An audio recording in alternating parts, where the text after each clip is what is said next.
నమస్కారం, సుధాస్ కిచెన్కి స్వాగతం. ఈరోజు మనం రవ్వ కేసరి చేసుకున్నాం. నెయ్యి 2 టేబుల్ స్పూన్స్ ఆఫ్ నెయ్యి,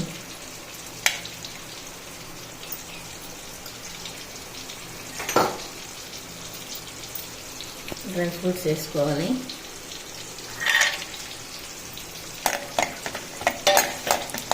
బాగా దూరగా వేయించుకోవాలి. ఈ విధంగా డ్రై ఫ్రూట్స్ని దూరగా వేయించుకోవాలి. వేయించి తీసేసుకోవాలి. ఇప్పుడు అదే గిన్నెలో నెయ్యి ఉండాలి, రవ్వ వేసుకుని వేయించుకోవాలి. 1 గ్లాస్ రవ్వ ఈ విధంగా కొంచెం లైట్ దూరగా వేయించుకోవాలి. తీసి పక్కన పెట్టుకోవాలి. ఇదే గిన్నెలో గ్లాసుకి 2 గ్లాసులు వాటర్, గ్లాస్ పాలు వేసుకోవాలి. గ్లాస్ పాలు వేసుకోవాలి. ఇది కొంచెం సేపు బాగా మరగాలి. ఈ విధంగా లైట్గా మరుగుతున్నప్పుడు చక్కెర వేసుకోవాలి. 1 గ్లాస్ చక్కెర.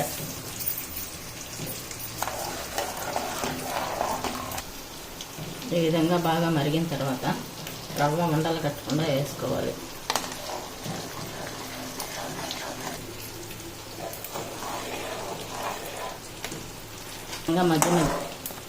మధ్య మధ్యలో కలుపుకోవాలి. ఇప్పుడు ప్లేట్కి కొంచెం నెయ్యి రాసి పెట్టుకోవాలి. ముక్కలుగా కట్ చేసుకునే దానికి సులభంగా ఉంటుంది. ఈ విధంగా మొత్తం రాసి పెట్టుకోవాలి, అప్లై చేసుకోవాలి. ఇలా ఉడుకుతున్నప్పుడు కొంచెం యాలక్కాయ వేసుకొని కొంచెం నెయ్యి వేసుకున్నాము, 1 స్పూన్. ఇప్పుడు చూద్దాం, ఇప్పుడు ఉడికిందా లేదా చూద్దాం. ఉడికిపోయింది. నెయ్యి ఇలా అంచులకు వచ్చినప్పుడు బాగా ఉడికిపోయింది. ఇప్పుడు ప్లేట్లోకి షిఫ్ట్ చేసుకున్నాం. ఈ విధంగా ప్లేట్ మొత్తం పరుచుకున్న తర్వాత 10 మినిట్స్ తర్వాత ముక్కలుగా కట్ చేసుకోవాలి. వేడి వేడి రవ్వ కేసరి రెడీ.